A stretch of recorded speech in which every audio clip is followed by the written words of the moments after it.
Backstage Pass Radio is now a global podcast heard in 92 countries around the world. Our newly formed partnership with Sinad Outdoor has us seeing great traction in Texas and Louisiana. Since Sinad's beginnings in 1964, this family-owned and operated advertising company has become the largest independently held billboard company in Texas today. Sinad prides itself on unbeatable service and turnaround time. Let their experienced design team create the perfect advertisement to showcase your business. Contact Sinad today at 713-861-6013. And also make sure to visit their website at www.sinad.com and tell them Backstage Pass Radio sent ya. Today's guest is a rare blend of grit, melody, and soul. He's built a career on fearless creativity, whether he's producing chart-topping artists, shredding on stage, or crafting the signature sound of love and chaos. His music carries heart, swagger, and a spark that's unmistakably his. Stay with me, and we'll chat with Texas' own AJ Vallejo right after this. This is Backstage Pass Radio. Backstage Pass Radio. A podcast by an artist for the artist. Each week, we take you behind the scenes of some of your favorite musicians and the music they created. From chart-topping hits to underground gems, we explore the sounds that move us and the people who make it all happen. Remember to please subscribe, rate, and leave reviews on your favorite podcast platform. So whether you're a casual listener or a die-hard music fan, tune in and discover the magic behind the melodies. Here is your host of Backstage Pass Radio, Randy Hulsey. AJ, what's going on, brother? It's good to see you, man. Good to see you too, man. How you doing? I like your little setup back there. Good, thank you, man. Yeah, got a big room here. Got the piano just off camera and the drum set and the amps and stuff. So yeah, we get her all done here. You know the game all too well, right? Absolutely, man. I like it's not. I don't even call it a man cave. During the pandemic, I turned my garage, which we park outside anyway, so I turned my garage into a kind of a whiskey lounge, a kind of a speakeasy, because I don't know, it was a weird time. You're like, no more than 10 people can get together and all this stuff. So, all the neighbors, and we'll get into it later about how Brody Lane came about. I full blown turned it into a whiskey lounge, and we had a full blown speakeasy. They checked your temperature outside my door, and if you read clean, you could come in and drink. And there you go. And we had a jam, so that's kind of, it's close to what yours is, but mine's more kind of red, whiskey lounge. Sure. So, but dude, cool. We all got to have our man cave. There you go. There you go. Well, I see you're repping our friend Bree Bagwell there. Shout out to Bree, and I think you said you saw her last night or something. Yeah.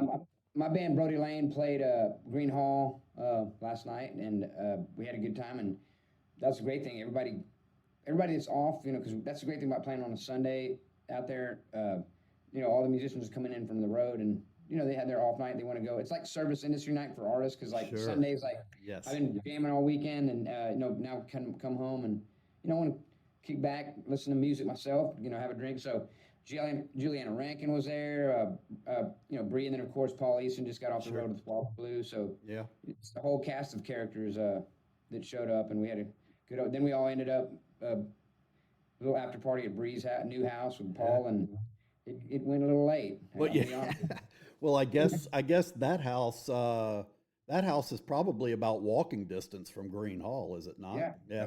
It's straight up literally it's right down the road. Yeah, I remember I actually came to the house that she was living in before, and did my interview with a gal named Susan Ammons from Bree's kitchen table there, right by Green Hall. Yeah, and then I know her and Paul were building the place, and so it's good to hear that you guys hooked up. I saw her, I guess, 2 or 3 weeks ago at Do-Si Do, had my friend Peyton Howie opening up for her. So I said, I can kill two birds with one stone, both kind of that Backstage Pass Radio alumni, right? Go and support them both in one night, right? Which was Bree and Peyton Howie played on the same night? Yeah. That's a solid bill. Yeah. Peyton opened up a acoustic show for Bree, and then Bree had, of course, the band there, had the whole, all the boys there. So. Well, she's one of my best friends. A lot of people don't know this. I guess it's great for a situation like this. But Bree and I lived together for a year. Okay. As friends, Yeah. we're just great friends. And she was like, I'm on the road all the time, so like, I don't really need a. She goes, I'd honestly just put my stuff in storage and like, just kind of shower at Rachel's, her manager. She goes, but I need, she goes, I got to have a landing place. And I was like, you know what? I'm kind of the same way too, man. I have a house with kids and all that. So I was like, you know what? My old lady was like, you got too much of your crap in here, so can you get some of it out? And that's where she was trying to put it in the garage. But I said, you know what? We make decent little living. So I was like, let's just get an apartment. And like, we'll stay in there and put, just where we put our stuff. Sure. And we'd have so much fun, like just cooking and, watching TV and hanging. It was kind of a hang, And then, I'd go home, and then I'd just go home and, go take my kids to the movies, But that's super cool that worked. Yeah, that's super cool that worked out. And, she's one of those people like, just invited me into her home, said, hey, here's this, here's that, here's the restroom. I'm going to go run some errands. You and Season do your thing. And I'm like, wow, how cool is this? It saved me from having to go get a place in New Braunfels to, or the Green area to try to get all that production set up, which is not a lot, but it's still, you want it someplace that you don't have to move around a lot. So super sweet chick for sure. Well, I think this is and we can get in. I'm sure we can get all over the place. I have a lot of stories for you, but a lot of Love and Chaos connection and Bree is that before Love and Chaos was a thing, obviously I was performing with Kendall for many years as, I was her producer, also her guitar player, kind of her band director for her Kendall Beard solo career. And then that's kind of when we obviously started, because we wrote, produced two albums.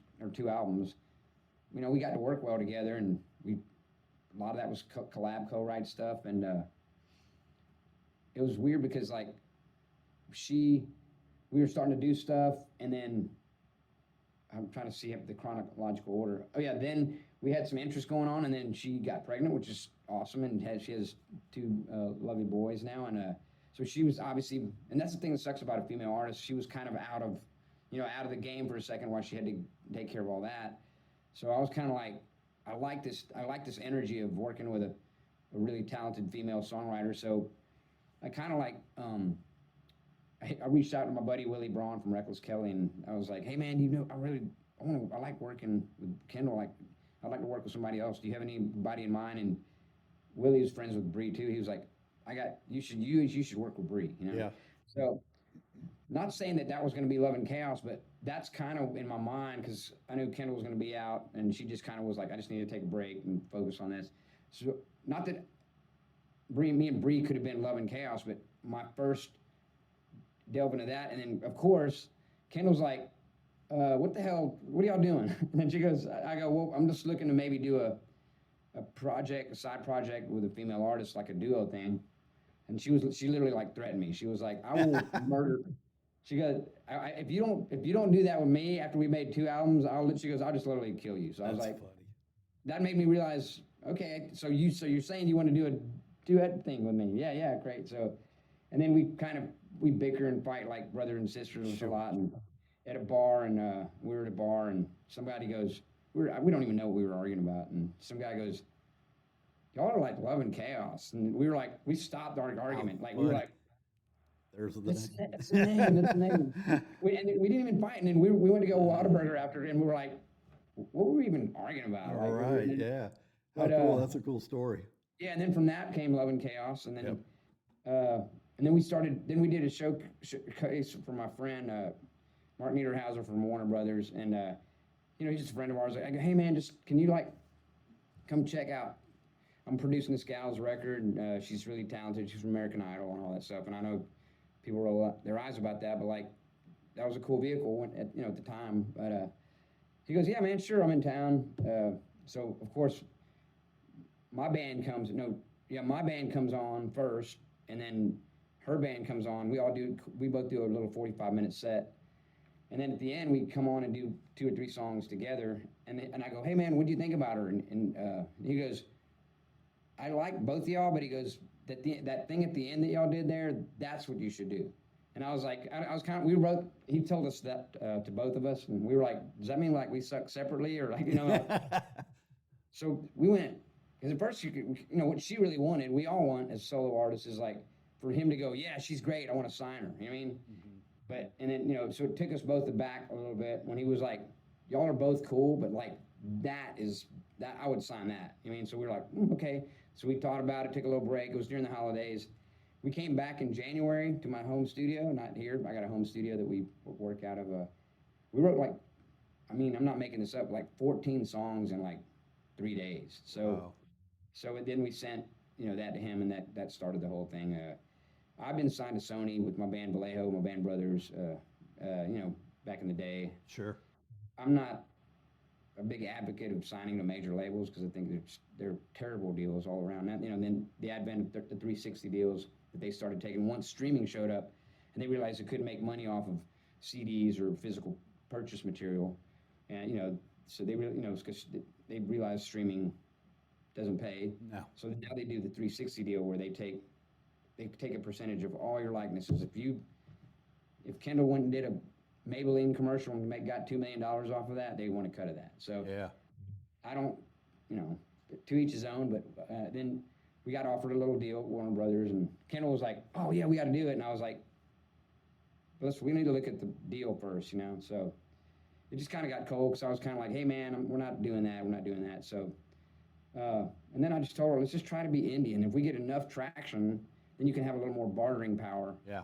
The majors, but if you don't have traction, you're kind of at the mercy, because they're literally, yes, do they have the power to make you bigger or make you nationally known? Yes, but they're gonna take your soul. So yeah, they're gonna sell your soul for sure. Yeah, man. Sure. So like, I was like, we'd be better just, And the thing when I saw that when they ran my brother's band through Sony, we spent, this is crazy numbers now, but we spent $700,000 making a record for Sony, and Michael Barbiero, who did Appetite for Destruction, and Metallica, Black, big time hot shot. And I was like, we don't even need this guy. Let's get Boo McLeod at Arlen, in Austin, and let's make a record for $20,000. Yeah.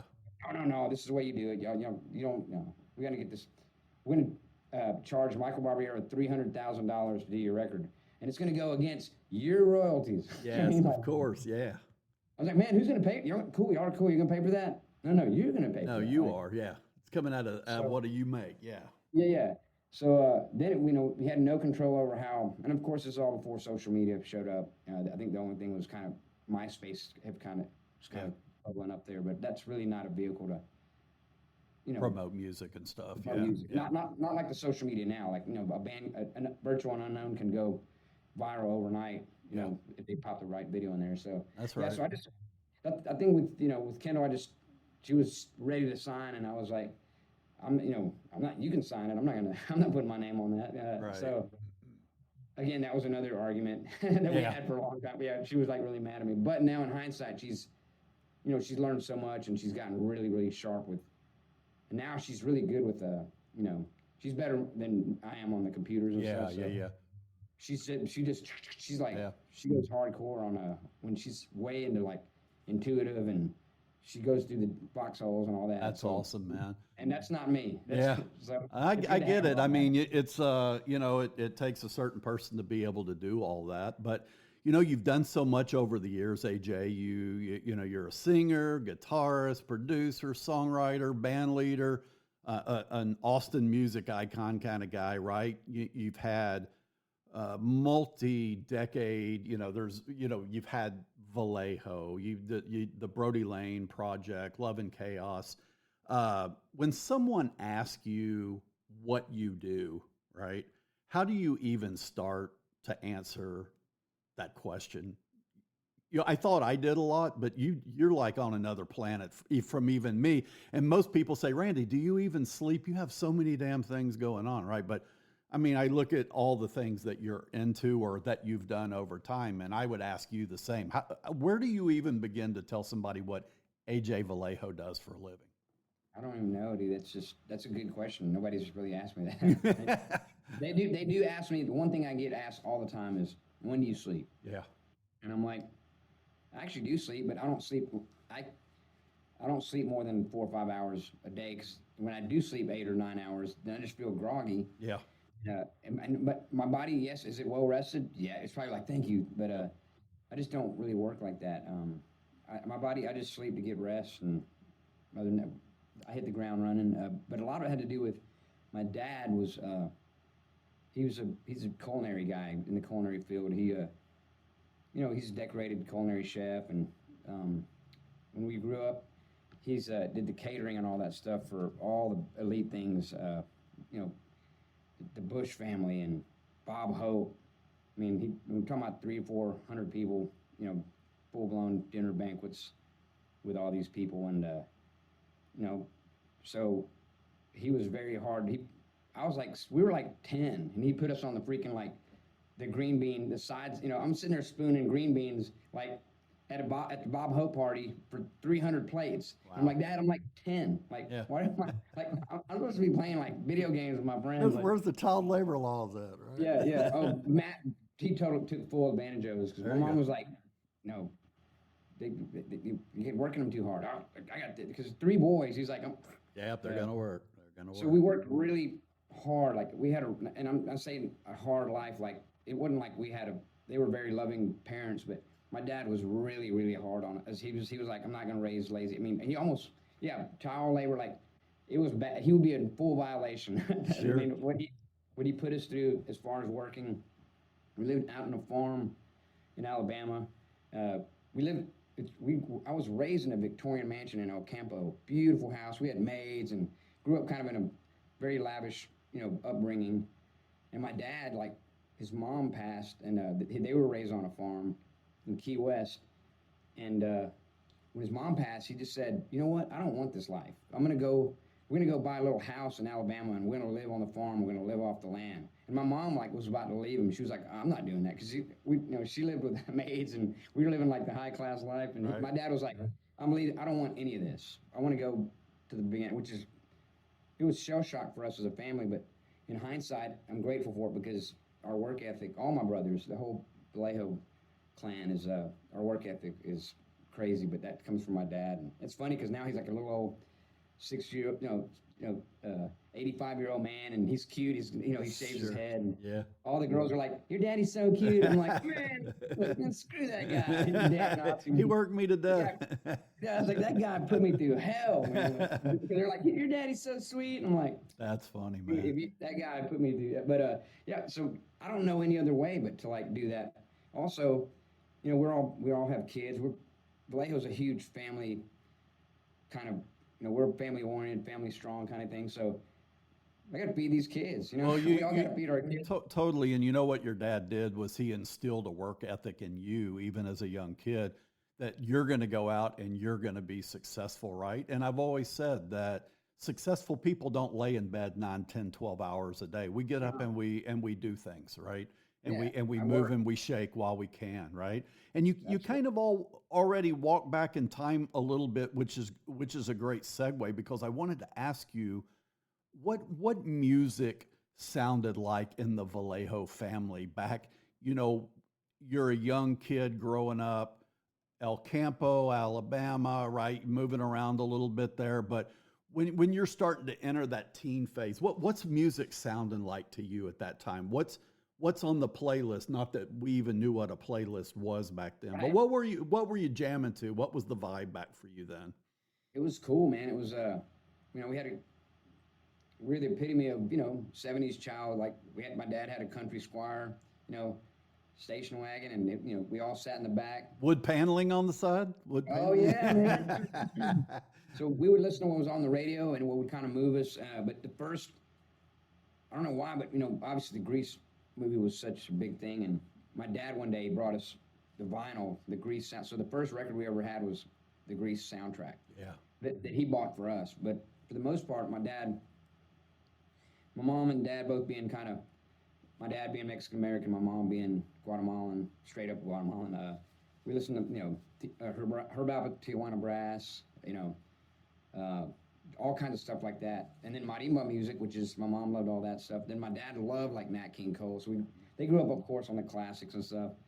And so then we got the Grease soundtrack. And then Omar, my little brother, we were at some like store, and he saw an album and it had like a guitar city flying over, which is Boston Don't Look Back. Sure. And we put that record on, and we was like, whoa, what Game is this? changer. Like, I mean, I got chills talking about like that sound, and then the way, the stacking and the layering of, that record. And then, yeah, dude. And then from there, it was about whatever we heard in the Country Squire. And I remember when Another One Bites the Dust came on, I swore that was a black band. You know, it was like, I just thought they looked like the Commodores or something. So Sure. there was a show back in the day you probably know, it's called Solid Gold, Marilyn McCoo, Rick Dees. Yeah. You're like, Queen is going to play, you know. And I was like, cool. Like, and then I was expecting, you know, a full-on black act, you know. Sure. And here comes this guy in a mustache with a little half a microphone stand dancing around. And I was like, oh my God, it's so amazing. But it was so great is we got very conservative. I knew, like, it was right then the first thing, you know, and this may come as cross as, you know, whatever, but when I watched him, I was like, he's different. He's not like my dad. Like, and I don't mean that like in a gay context. I mean that in a context of this man is a different. This guy is not like Alan Jackson. There's Alan Jackson and there's Freddie Mercury. Yeah. And that's like, this guy is a special. He's not full blown like human. He may be an alien. Sure, right. Because and that moment when I recognized that, I was like, music is truly this connecting energy of like it's more than music to me. It's more than just going like Grease soundtrack. And then from that, then I discovered Prince, and then Prince, that was another weirdo. We call them, you know, I love the weirdos. They're like my dad. We saw Kiss, and I told my dad's like, you got to go to college. And I was like, no, I'm gonna be rock star. Like, I want to be like rock star like Kiss. And my dad's like, those freaks with the makeup. And I go, yeah, those guys. But yeah, and my parents didn't support when we started telling them that we're interested in starting a band. They weren't into it. They were. My dad was kind of like, and the work ethic guy. He was like, okay, well, if you're not going to go to college, you got to get out of here. You can't live here. Which that's how hardcore my dad was, and we were like, okay. So we took that. We all left and moved into an apartment on the east side of Birmingham, Alabama, which is it's a great city, but it's very, you know, it's just the epitome of a southern town. Yeah, you know, it's a crazy town, but the only great thing about it was it was across the street from a strip bar called Sammy's, and that's when we discovered like that was another world. We were like, my brother was like, "There's a bar," because we were young kids. Sure. There's a bar across the street, and the ladies are walking around with their boobies out, and we were like that? What? And we never heard, you know. But that was a cool place to live there and hang out there, and then we just started playing, man. We were like, man, we have to learn how to live, you know, on our own. And, so when did the boys, right? When did the boys start to say, hey, let's make this a thing? Like, how do we play together as a band, right? When did this all begin? Around what age?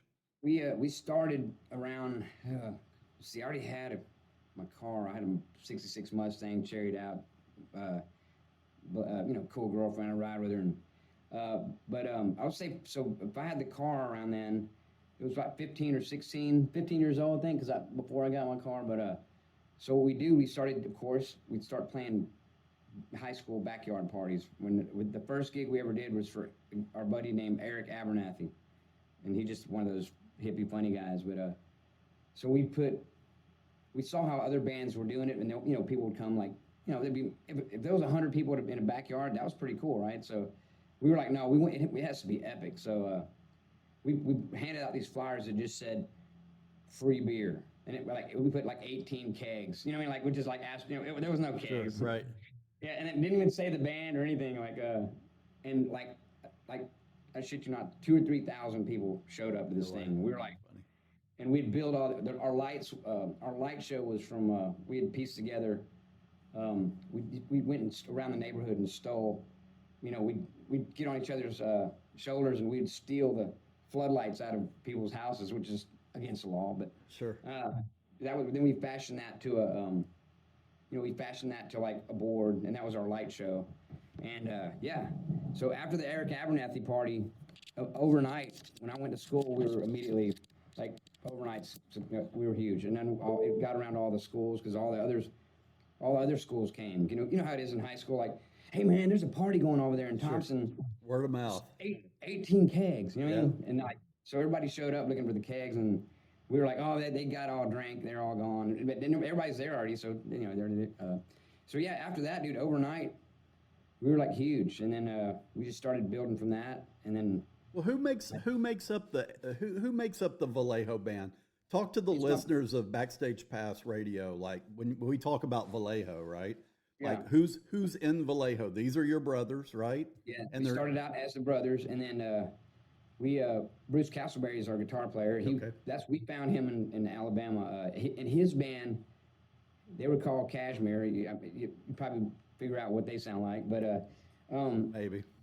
They were the rival band. We were in Thompson High School, and the rival football team was Barry High, and he went to Barry, so he had a successful band there. So sometimes we'd be rivals, but then other time we'd pair up and do shows which were bigger. And then his band broke up, and Cashmere broke up, so he was like, hey man, like, can I play with y'all? We were like, yeah, dude. Like, so we got that from him. So, and then we moved to Texas. We were going to move to Birmingham. No, we were going to move to Orlando because all our buddies from like 7 Mary 3 and all those guys were there. So we were going to move there. And then our buddy Crystal Stevens, she had moved to Austin. She was like, before y'all move anywhere, y'all have to come. Y'all can stay at my place. You have to come here before you make any decisions. And she goes, y'all would be so perfect here. And so we went, immediately fell in love with the town. And I mean, we went and like loaded our stuff up in the U-Haul, and like 2 months later we were living in Austin. So wow. Yeah, so we've taken a lot of leaps of faith. Yeah. You can tell. And then we moved to Austin, South by Southwest. Label came and saw us. Got signed to Sony. Then we were on, in the studio 2 months later making a record for Sony. So well, it happened pretty quick. Yeah, I think you guys had, what was it, and you correct me on the dates and if my facts are off a little bit, but was it the Amigo record back in 2020? Was that the last record that Vallejo put out? Okay. Mm-hmm. Is there anything in the works that you can speak of for Vallejo that the listeners of Backstage Pass Radio would want to tune in for? Well, I mean, I'm not. We don't really speak of it because we haven't made it public yet. But speak on what you can or can't. That's fine. Yeah. Well, I mean, I can't, but like, okay, we're pretty close to, finishing the record. We don't know. Great. We don't know where that's going to go. I mean, we're 8 songs in, so I'm sure, 8 songs will, be out. There you go. So, well, that's good to hear. I mean, the short story is there's new stuff on the horizon that people can look for. Yeah, it's not the end of Vallejo by any means. The thing was, one, I think we got burnt out because dude, for 30 years we were nonstop on the road, on tour, very rigorous lifestyle. We enjoyed the spoils of war. I mean, there was no innocence there, and then you just kind of learn, and then you grow up, and 1 minute you're doing crazy stuff, the next, you get old, and the next minute you're like checking the label of a Tylenol bottle, seeing if 4 tabs is too much. Exactly. But, yeah. Well, I think AJ, I think some of the music from Vallejo, and educate me here, has been used on well-known TV shows, right? Has there been some of that? Can you speak high level about the involvement with your music in television and basically movies or whatever, right? Yeah, the one bit of advice I can tell, and why, when you hear of bands doing that or artists doing that is, so of course Sony, you get signed to a major, you realize there's no money there because they're going to take it all. And this is for the 360 deal, because before in that 360 deal now, if you make any money on anything, whether commercial, blah, blah, they get a cut of it.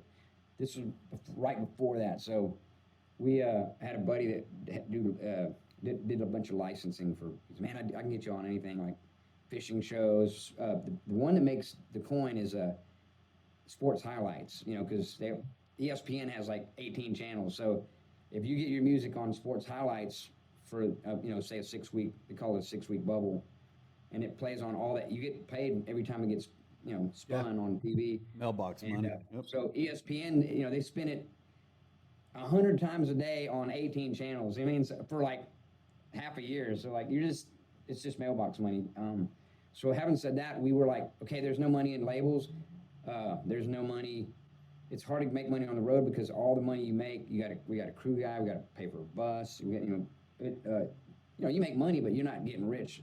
Touring is basically a promotional vehicle to get people to come to your crowd and connect with them. Obviously, that's how that goes. And but it's really hard to make money, and unless you're not Taylor Swift or something like that.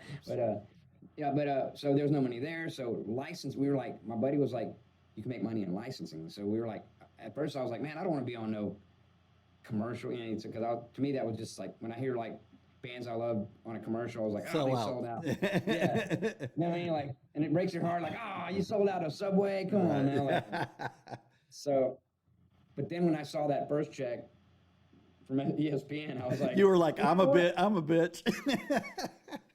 I'm fine with this. Exactly. So that was actually a huge form of income for my band. And once we parted ways with Sony, we used that income to finance our records, and we bought studios, we bought gear, and this is there you go. Yeah, ESPN helped me. They had a little piece of ESPN bought this piece right here. There you go. That's a byproduct. So my suggestion to artists is to just pursue licensing, because and to this day, we had a show on it. There was the HBO show.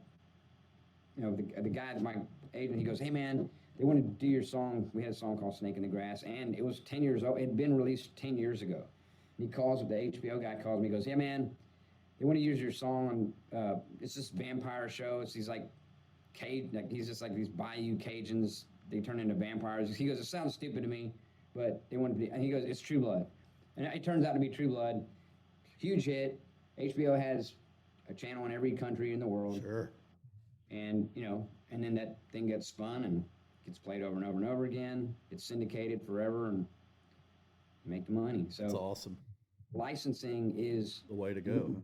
People don't talk about it, right? We talk. No. Nobody talks about licensing. Yeah. It's a misfortune on opportunity on a lot of artists that were like me, or like they're like, no, I don't want my stuff for commercials. So I get it. That's interesting that you say that. I've had a lot of artists on my show, regional, local, Hall of Fame artists, and licensing never comes up in conversation, right? Yeah. It just doesn't. Yeah.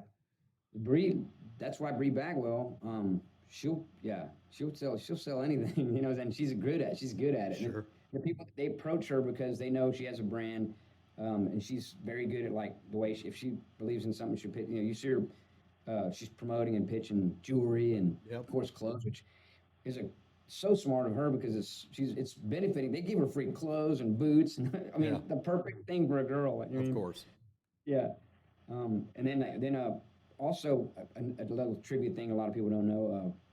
Vallejo was the first band to be a sponsor band for Red Bull. Oh, really? I didn't know that. They would. So there was us and maybe another band, but the other band was like, no, we don't want to do that. So we were like, we'll do it, because after we know about the money.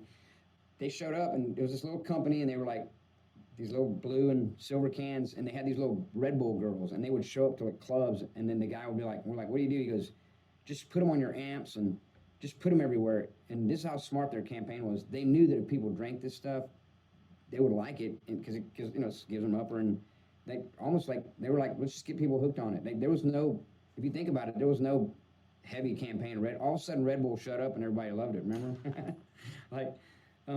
And that's what they did. They would come to our shows and just put Red Bull all over the bars and all over the stage and all over in the front monitors, and and they would give us. I would have towers and towers of Red Bull in my garage, and we didn't know that you were not supposed to drink 10 of them. So yeah, you have gut rot the next day, right? No, you're hard. Like we had to go to the ER. I was like, I told my old lady, I was like, I don't have a heart attack, and And then you go to the hospital and they're like, what did you do? And I was like, there's this called Red Bull. And apparently they were like, this has happened in the past, like 6 months. A lot of people were coming in because they didn't know. They just pounding this stuff. Yeah. Terribly dangerous for you. If you have a couple, that's what you don't drink 10 of them in a day. Of course. Put you down.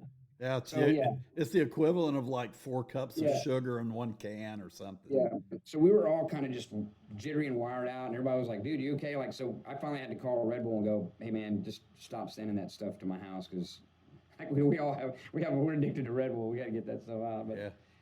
But going back to, sponsorship and, commercials, ads, like that's been a true fortune for us, because there's a catch-22 like, okay, you don't have an investor, you don't have a label, paying for everything. Like the thing, producing these artists here, like some of them have investors, but for the most part, they're paying out of their pocket. Like, it's not cheap to make records here. So it's like, okay, then they spend 10, 15 grand making a record or recording, and then now they're out of money. They don't have no money to promote it. So like that sucks. So I suggest an avenue, it's not for everybody, but go get some licensing money, man. Absolutely. Well, talk to me a little bit about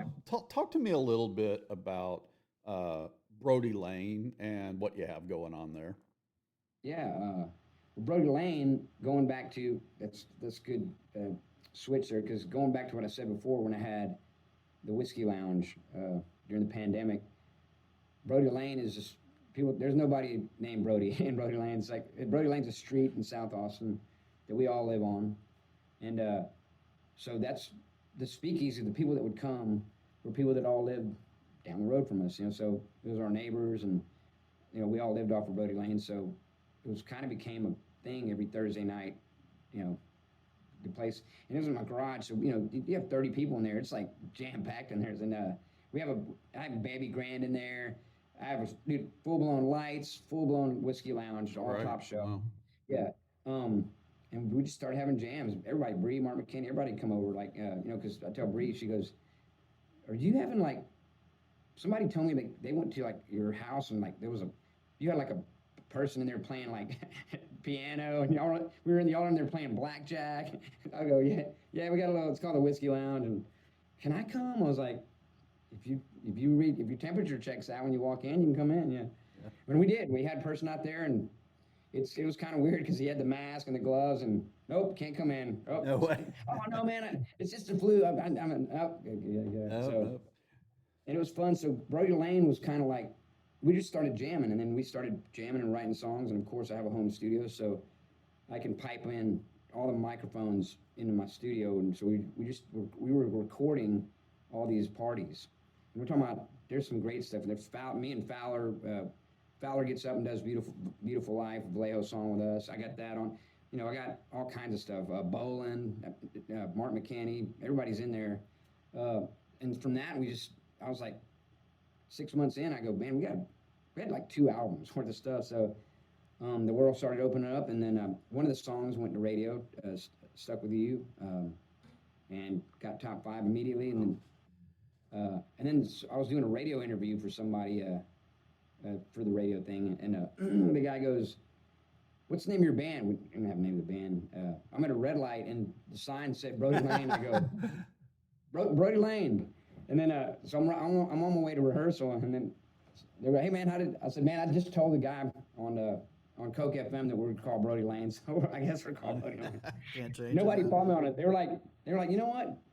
It's cool, 'cause we all who likes making up band names? Right. Yeah, it's the hardest thing, right? It's so hard.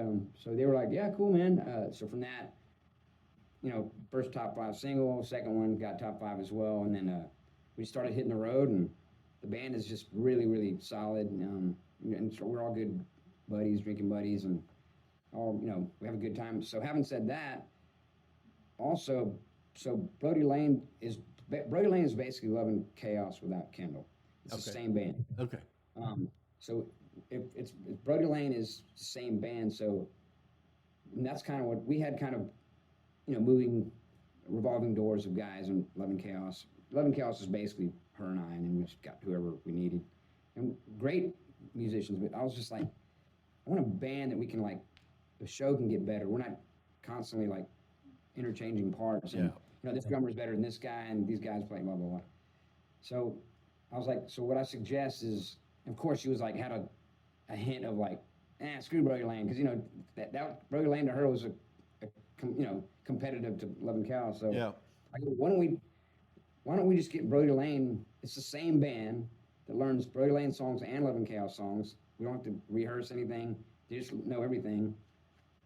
And then whenever we, do Love and Chaos, it's the same thing. And if you can't do the show, Brody Lane will do it. So it's worked out really well for us like that. And she was hesitant about it at first, and she was very comfortable with some of the artists that we were performing with. And I finally got her to, I talked her into it. And after we had a couple of great shows, and she was like, "Okay, I'm down." So yeah, that's cool. We've been doing that. Yeah, we've been doing that for the last 3 years. What's the ratio between, like, when we talk about Love and Chaos and you guys going and play in a show, how often is it just you and Kendall, and how often is there a band involved? It's half and half. I mean, it's half. Okay. I don't know if you've seen us perform where I have the suitcase kick drum. Have not. Yeah, kind of. You're familiar with Shaky Graves? He has the kick drum and he stomps on it. We have our duo act is really, really good. I think personally, I like it better because I just feel like it's me with the kick. She's got the tambourine.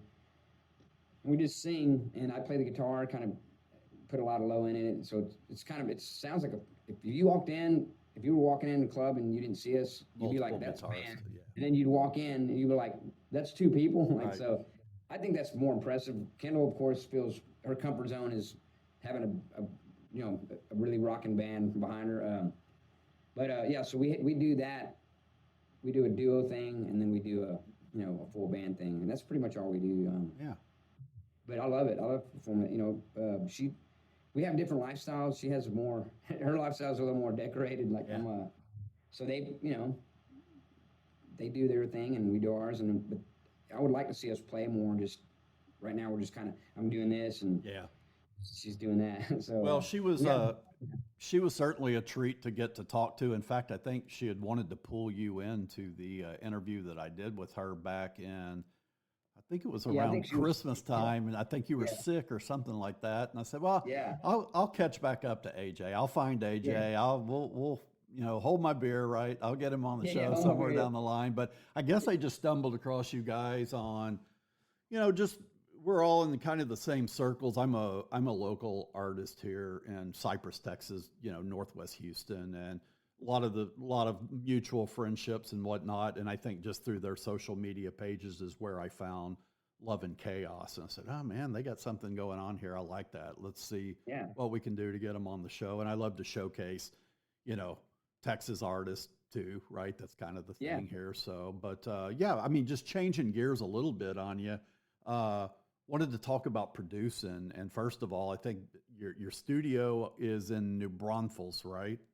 Yeah, we're right here on Canyon Lake, which is it's New Braunfels, but we're right on the edge of Canyon Lake. We're basically everybody knows where Whitewater Amphitheater is. We're literally right next to it, but we're right here on the river. That right there, our backyard is the river. I can walk down there right now and really skip rocks. Very cool. So is the river up or down right now? It's perfect. It's nice and calm. It's not up. But it's not down. It's right in the middle, just calm. Sure.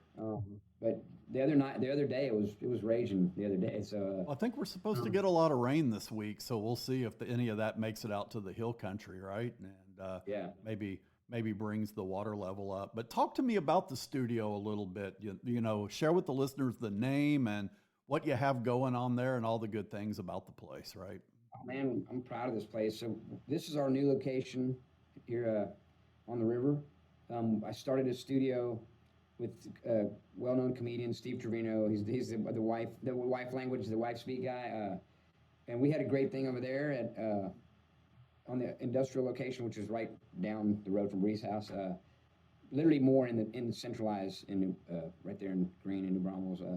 But the thing was it was really, to me, just really sterile the way it was built. It was a beautiful studio. And then Chris, our other partner, he's like, man, I know you like that studio over there, but how cool would it be? You need to check this location out. It's really beautiful here. This is a resort that sleeps up to 10. It's a song. We turned it into a songwriter retreat that has a studio. People stay here. We got people just left. You live here. Like you would make a record, you'd live here, live on the river.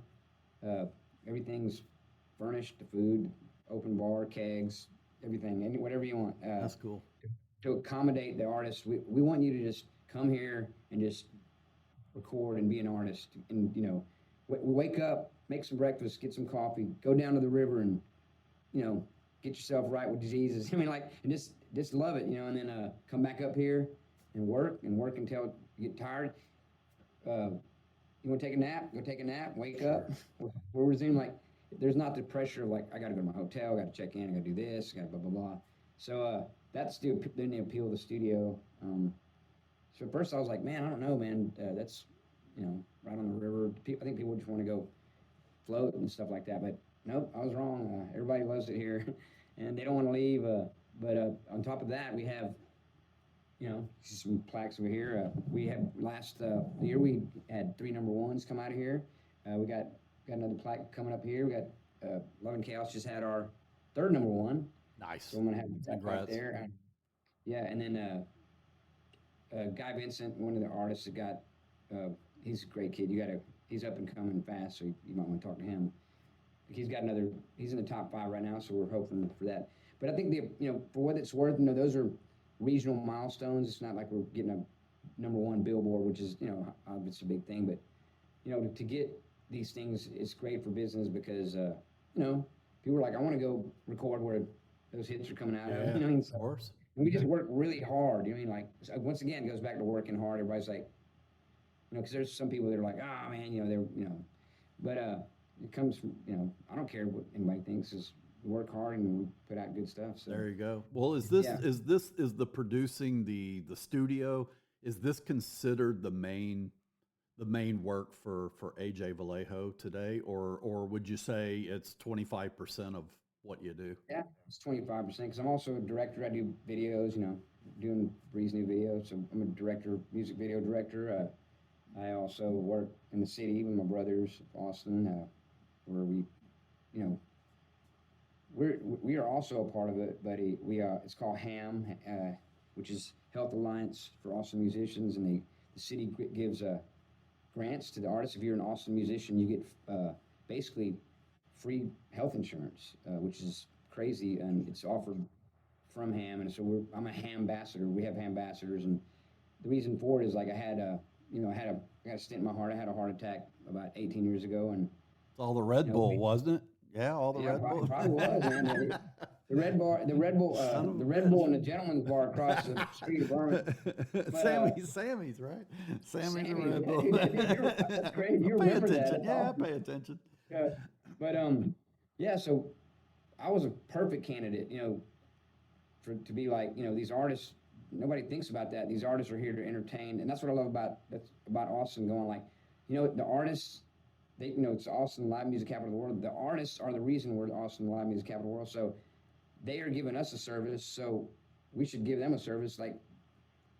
Most of them don't have money, and we're talking about, you have a heart attack or you have getting a bad car wreck, and, the bills pile up really fast. And we're talking about things that no artist can, we're talking about, $500,000, just, $100,000, even $10,000. That's, so HAM, they started this thing called HAM, Austin Alliance, and basically just pays for everything. There's a copay, medication, $5 copay, ambulance, ER, $100 copay, just things that are affordable. And then we also have financial, and I don't say but I'm a ambassador, but this is what we push. And the great thing is, if you are an Austin musician, you are 100% eligible for this benefit. So I'm very invested in that. Also, Love and Chaos, Brody Lane, and then a new, new Vallejo record in the works. Right, that we're not going to talk about.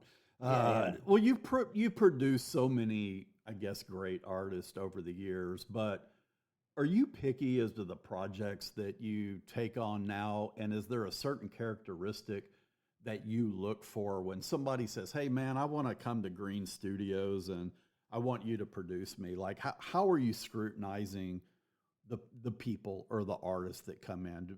Do they have to have something magical that you're looking for? I'm assuming you're not taking everybody in that just walks through the door, right? Talk to the listeners a little bit about the selection process and what you're looking for when you produce out of Grüne Studios.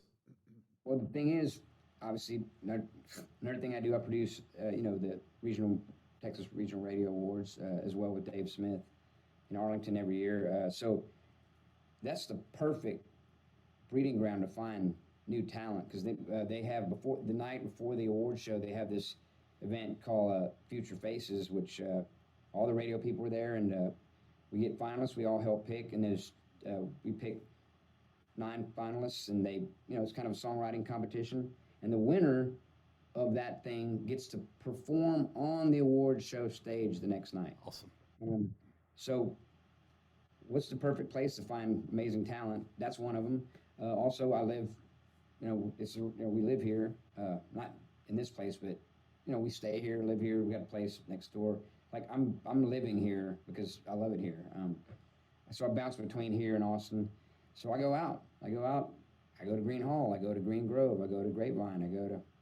It's a beautiful scene here in Green and New Braunfels. So it's a mix of me going to find new talent, talking to the artists. Hey, you hear a great song and you want to go to them like, hey, that song that you record, that you wrote, the song about the whatever trees, have you recorded that? No, I haven't yet. Do you want to record it? And just try to be nice, and you don't want to be pushy, but great thing is they start, we live in this world, so they start vetting you. They're like, here's my card. They go home and you're like, oh shit, producer of the year, studio of the year. So they're like, then they call me quick and they're like, hey, I want to, so it's some of that. And then it's also, of course, the music awards, getting to see that. And then also the biggest thing from any business, word of mouth. For sure.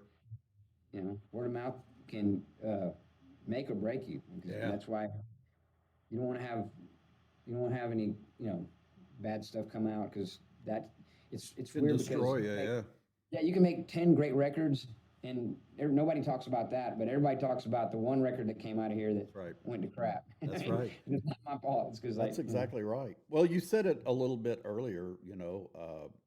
A huge accolade for you guys last year with the T3R Studio of the Year 2025. Mm-hmm. That's a huge accolade, and I was wondering just kind of maybe what do accolades like that mean to AJ? Like, are they important? Do you care? Like, some people don't give a rat's ass. Some people thrive on that. Like, what's your take on them, right? Obviously, it's awesome. It's an honor. I don't like I by no means, like, when I win stuff like that, like, we're not the best. That don't make us the best studio. Just those things, it's popularity vote, and but I do appreciate that more people voted for me or my studio than they did others. So that means that maybe we're doing something right. Well, I was going to say something's happening right there, right? Yeah. But also, it's weird. It sounds like whiny to say this, but it's kind of a curse and a blessing, because like the blessing is that you won. The curse is now you're the best studio, so you gotta be perfect. And if you're not even close to perfect, then you're not all that. So right. They hate it. The haters come when you win stuff. Yeah. It's almost better to be like, the nominee. Well, you know what I always say about the haters, AJ. When my show, it's now in 143 countries, and I've got 28 billboards that fly all over the state of Texas and Louisiana, and I'm sure there's people out there that hate the fact that the show's successful. But I always say I love my haters because that means they're always thinking about me, right? Yeah. So you got to love those motherfuckers too. So let the hater hate, right, at the end of the day. Yeah, right? Man, I agree, dude. And you're right. That's what I'm saying. You must be doing something right, because someone, like, it bothers somebody that you're like doing good stuff. So like, hey man, but yeah, going back to that, just that I just love that. The great thing about producing, because everybody's like, man, why don't you just play in your bands? And that's not enough. The great thing about this is, like, I get to live vicariously through these younger artists, and I love, God, I love just that feeling. I like feeling their excitement because they're like, this new experiences for them, and being a part of that, something they'll always, cherish, remember. Absolutely, yeah. Yeah, and then just make it a great product. This guy Vincent kid, he shows up, 19 years old, just shits hooks. I mean, you're just like, just raw talent. And his dad's like, I know I'm the dad, the doting dad, but he's got something. I was like, yeah, he does. He goes, can you package this for me real nice? Yeah, I got you. So not only watching the excitement of him making a record, but also watching it go to radio and watching it climb up the charts and watching it be number one. Yep. And being able to call them, make the call yourself and be like, hey, how's your day going? Yeah, that's going good. Well, you got number one, so that's awesome. So that whole thing is being a part of that is just, as a parent, if somebody did that for my kids, I'd be like, I think that's cool. Absolutely. Well, I guess with all the, you've certainly got your hand in a lot of things for sure. And that's great because it keeps you young. It keeps you on the cutting edge of things in general. But with all the things that you have going on, I think there's also a hot sauce line. Is this still a current thing for you, or is this a thing of the past? Talk to me about the hot sauce, dude, man. we do good stuff, dude. And then the new thing, the hot seller, is it's called Seasoning for Dummies, which was just not the very, innovative name. I was just like, so my nephew, who's my brother's son, they were going to college in Alabama, Tuscaloosa, and it's frat houses. And we go there, we're playing a gig, and he's, Uncle AJ, you could stay, not stay, but you can come shower at my place, because we were in the van or whatever. Yeah, man. So we go there, and I'm like, we're trying to make something. I think we're trying to make like chicken tacos, and I go, y'all have any seasoning here? And he goes, they had 2 salt and the plastic ones that they stole from McDonald's. I was like, this is all you have here? And then, so I made this seasoning for dummies. I just made, a seasoning, a multi-seasoner like that is just for them, like for guys like him. And same thing like Red Bull. I gave them a bunch of cases of this stuff, and he passed it around to all the frats, and he called me. He was like, Uncle AJ, they want more. And then so I was like, I put it on the site, and I go, there's a link, tell them to get more. That's awesome. Is that literally how you got into it? You were staying with your nephew, and they didn't have anything but salt and pepper, and that's how it got started? Yeah. Oh, So wow. that kind of kicked it off, and then the Black Reaper, which is our popular, it's black and jalapenos. It's a black hot sauce. You can look it up on the site and all that. But okay. That was the first one, and where that came from, I was making it, big batches of it for the holidays, because it's everybody like, hey man, you got to make your black hot sauce, blah blah blah. So I was like, so I made it during the holidays, and it would just go crazy fast, and then everybody started going like, hey man, can you make me some of that? I'll like pay you. You know what I mean? And I was like, ding, you know what I mean? Right. So I was like, now you can commerce anything. Hey man, it's on my site, But how many on the line do you have? Like, how many different hot sauces do you have, or sauces? Right now we have 6. We have the seasoning for dummy, and then we have 6, and then I got another. I don't have the bottle here, but I just made a new one that's gonna it's going through the whole process. It's called, I don't have a really name for it, but it's a green sauce with serranos, tomatillos, cilantro, lime. Just this amazing sauce. But it's going to be green, like Grune. I got to figure out the name. It's going to be like the green, like AJ's so-and-so green sauce, but it's literally green. Like, that's awesome, man.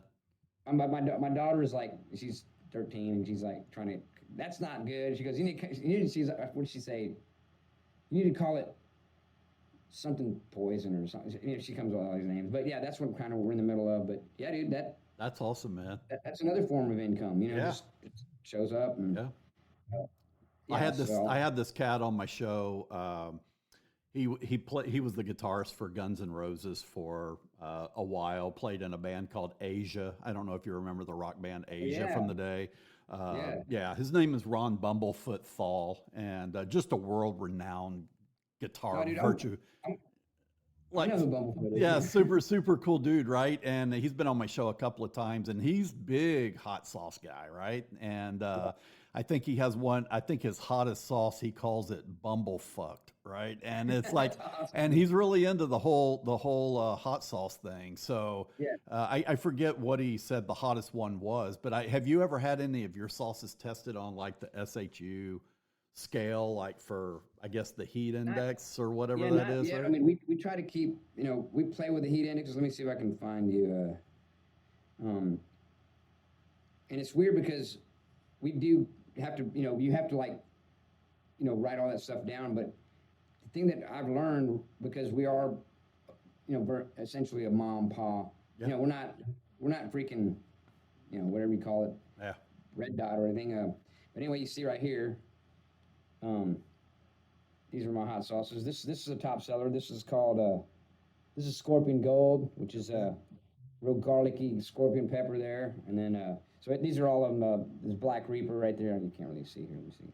Yeah. Anyway, you can look them all on the website, so they're all there. But this one right here is called. This one's really hot. This is called Angel of Death. Angel of Death. Okay.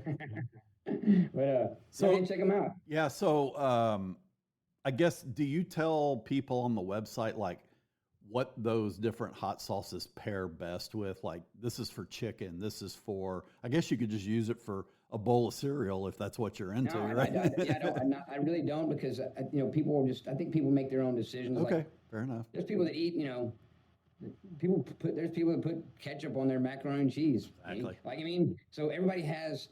What we do put on there is what is in there, obviously. So people are like, "Ooh, that's good." Like, but again, I'm not that. I'm not so much, say, a hot sauce connoisseur. I'm just a guy that loves good food, and I like hot sauce. I like the heat. I like the rush of the heat. So I was just like, man, I can make hot sauce. And the There great you thing go. about hot sauce is the turnaround is like, it's not expensive to make. Yeah. The ingredients are like, they're not that expensive. Next to nothing. Yeah. Yeah, and then we now, lately we're growing our product. So, it's all the way. It's literally homegrown. That's Everything's cool. grown. Yeah, because I was like, man, how can I cut the cost down even more? Like, Yeah. I mean, just make my own. Yep. So that's it's fun, man. Like, that's just another. I would call that a hobby. It's not really like Okay. I'm not in the hot sauce business, but Well, it's a little source of definitely income, not, right? definitely not losing. Yeah, that's a Yeah. good thing. Well, what do you say is harder, writing a hit song or creating like that perfect hot sauce? Is I know it's two totally different things, but is there one for you that you knock your head against the wall more with than the other? But that's funny you say that. That question is actually kind of loaded, because it's just they're one and the same. It's like making the perfect hot sauce that is like that burns. I mean, and then writing the song that like burns. Like it's kind of the same thing, because you're like, like we're sitting there tasting this. It's because it's all about velocity and the taste and the tone and the color and blah blah blah. The pH balance. I didn't know. I thought that was a body thing. like hair shampoo. Like you always heard like the supermodels did the pH balance in there. I thought that was like. Yes. And the guy was like, "Man, we got to get the pH balance right." I go, What the? on the sauce or me or but so there's a lot to it, and there has to be consistency in everything. So that, I think that kind of goes hand in hand with writing a song. It's like just perfecting the balance, perfecting the tone, perfecting the and that sounds kind of cheesy, but it's really, they're very similar. Yeah. Well, how do you approach the branding across, you got music, you got business, you got your personal identity, the hot sauces. Like, how do you approach the branding of all of this stuff? Like, do you think too much about the business portion of it? Or are you kind of a business guy? Like, what's your thought process around it? Weird thing is, I don't really think much about any of it. I'm just a hustle guy. Like my dad taught me. I'm kind of a hustle. I'm a hustle guy, but that actually hopefully makes some smart decisions. There you go. Well, and that's a good. You know what? That's a good thing, because I think, what's the old acronym? Keep it simple, stupid. Right? Like if you overthink things, then sometimes it's It's kind of like a song. If you're sitting there just beating your head against the wall, it's probably not going to be that great of a song. But, you know, you think about songs like Rich Girl from Hall and Oates.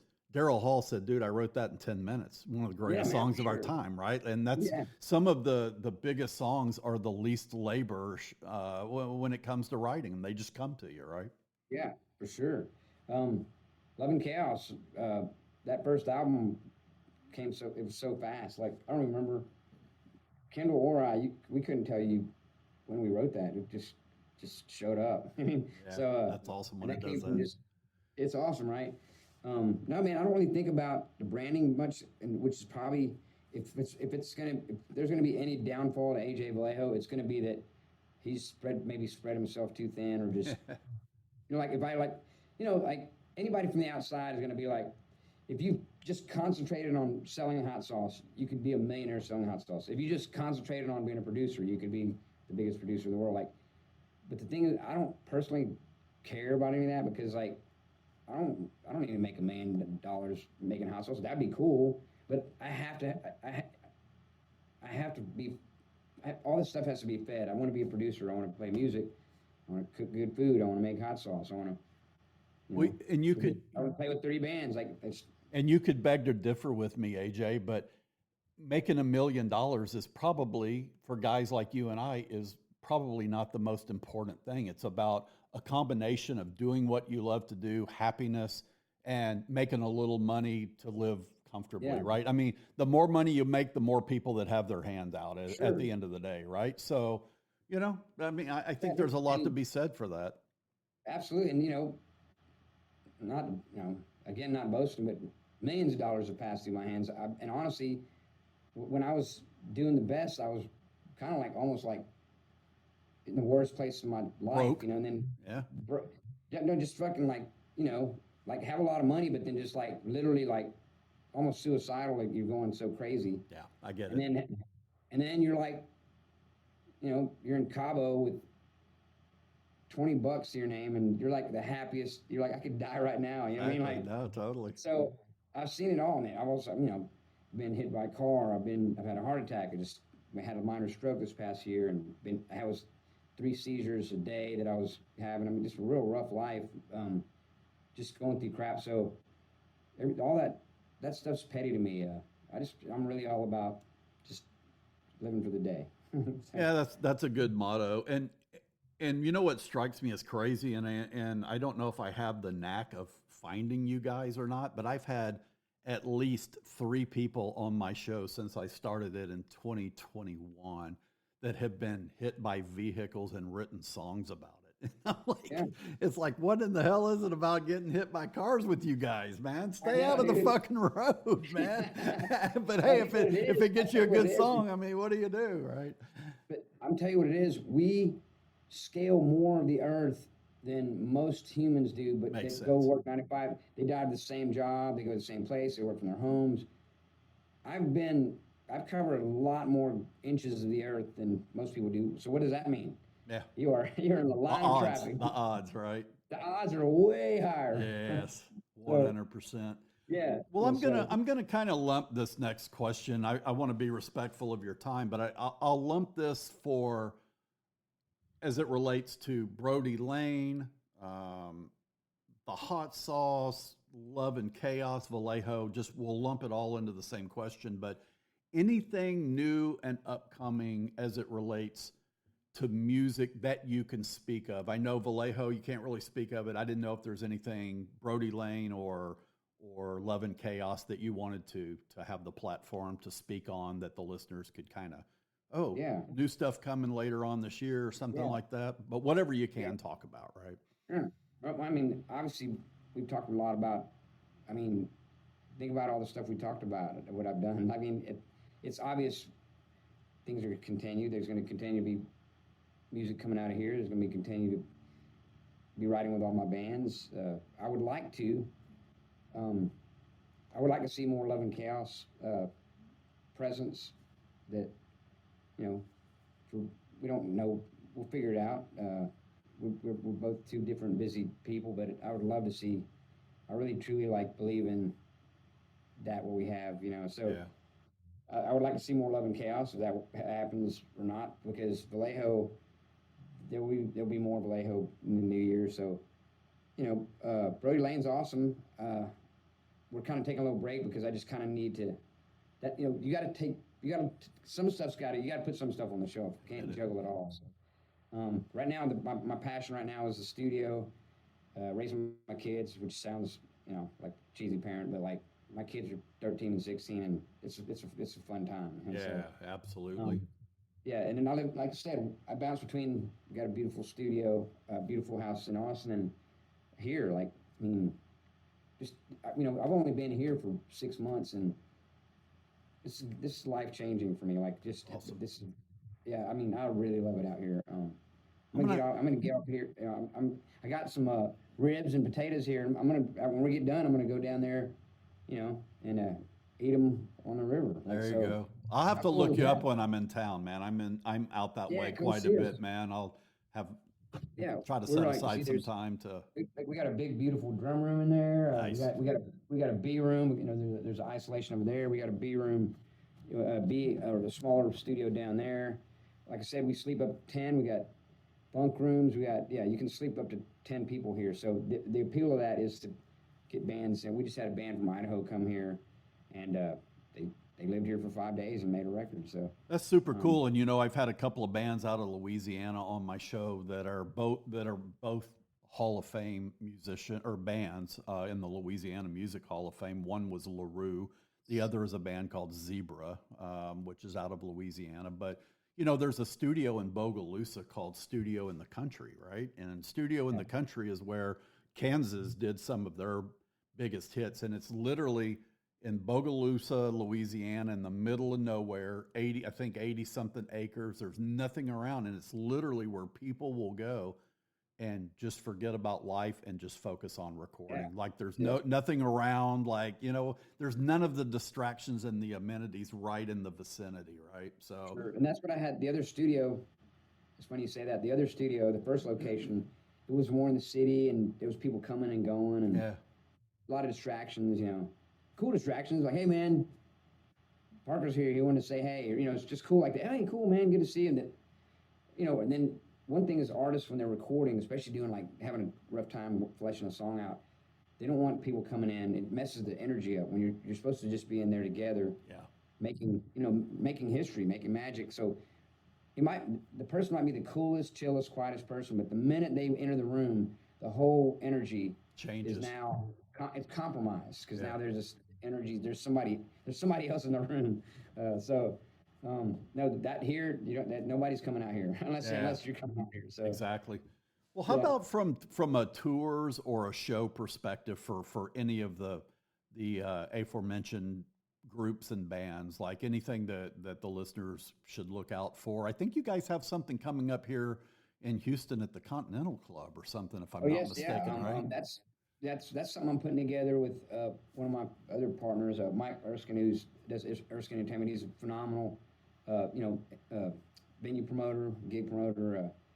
He's old school. He promotes. He still does all the stuff. Pays bands well.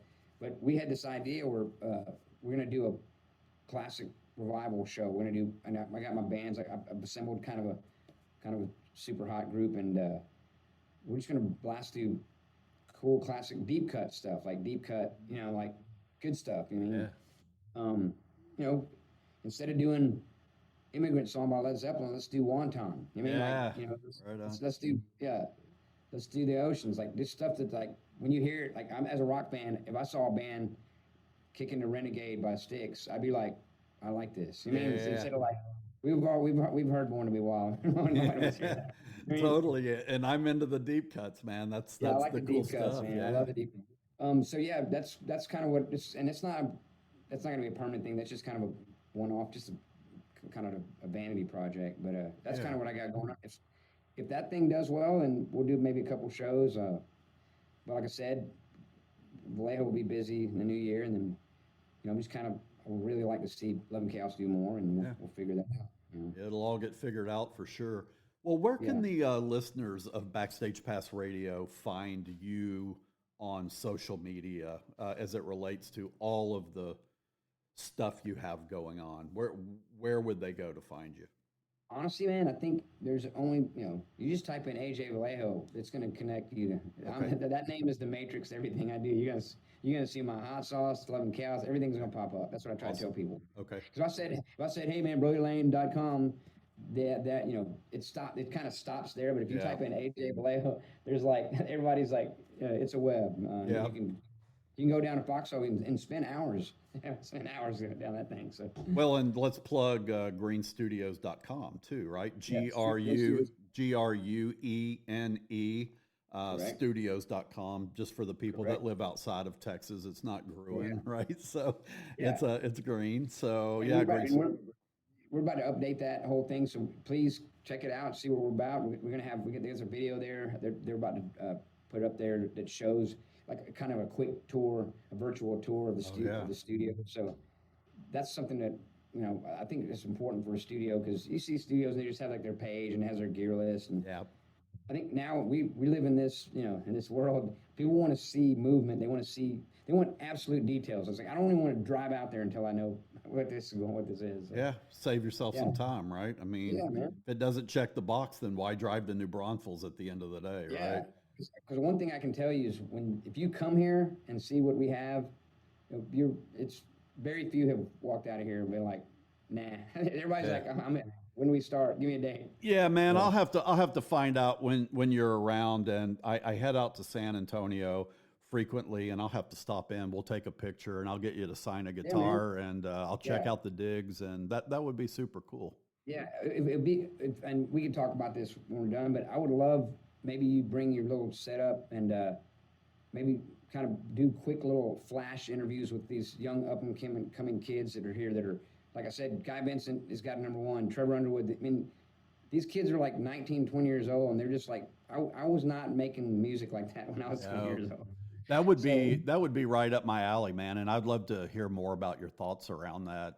Any way that I can give back to you and to the up and coming artists there, and still promote what I have going on here. I think it's a win-win for everybody. But maybe we can arrange a day, or you can tell me what the schedule looks like in the upcoming months. Hey, I'm going to have this guy in. You really want to come in and talk? We just set up some time where I slip in there and set up the mobile studio and get her done, right?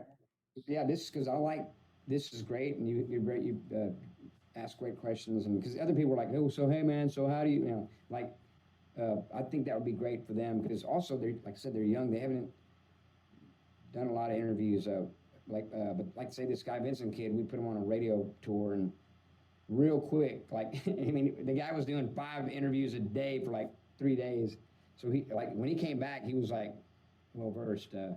Yeah, man, let's do something. Let's talk about something like that. Yeah, we'll do it, man. And so this has been super cool spending some time with you and getting to know more about all the things you have going on. Like I said, I thought I had a lot of shit going on, but I think I've found my the person that beat me in that category. But thanks for everything, and thanks for jumping on with me. And did we miss anything that you wanted to cover that maybe I didn't segue into for you? Just wanted to make sure I gave you.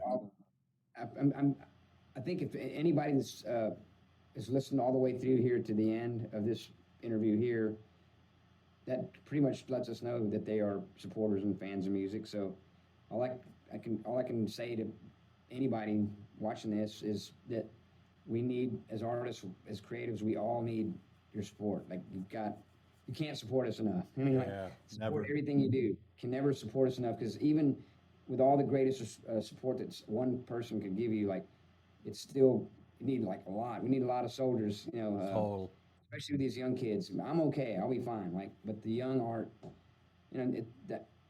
these people, the listeners, viewers, people have the power to make or break an artist just by liking and sharing. And absolutely. And I don't think, AJ, you know what, I'll leave with this parting thought for the people that are still listening. And I think I have some pretty loyal listeners, but I think so many people look past the simple things of liking and sharing things from artists. It's like, oh, AJ's playing here this weekend. That's cool. Okay, I'm not going, so I just pass it by. The share, the share of that event is the power of networking at the end of the day. And now you've taken that one thing and you've given it to another 1,000 or 2,000 people that would have never seen that had you not shared it. So I encourage, and I encourage people for my show, sharing is probably one of the most powerful things that you guys can do, to outside of just handing money to us, which we would love, but we're never going to ask for money. But just a simple share means the world to guys like AJ and I, nothing. right? It costs you It's nothing free. but literally a click of a button, right? Literally clicks, like a millisecond. You know what I Yes, mean? 100%. That's all we ask. That's all we ask. Man.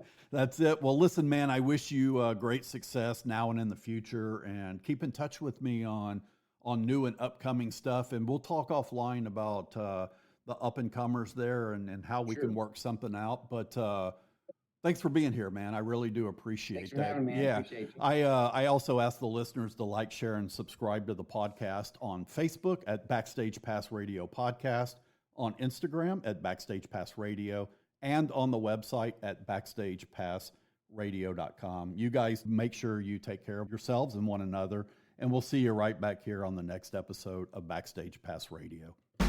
Thank you for tuning into this episode of Backstage Pass Radio. Backstage Pass Radio. We hope you enjoyed this episode and gained some new insights into the world of music. Backstage Pass Radio is heard in over 80 countries, and the streams continue to grow each week. If you loved what you heard, don't forget to subscribe, rate, and leave reviews on your favorite podcast platform. Your feedback means the world to us and helps us bring you even more amazing content. So join us next time for another deep dive into the stories and sounds that shape our musical landscape. Until then, keep listening, keep exploring, and keep the passion of music alive.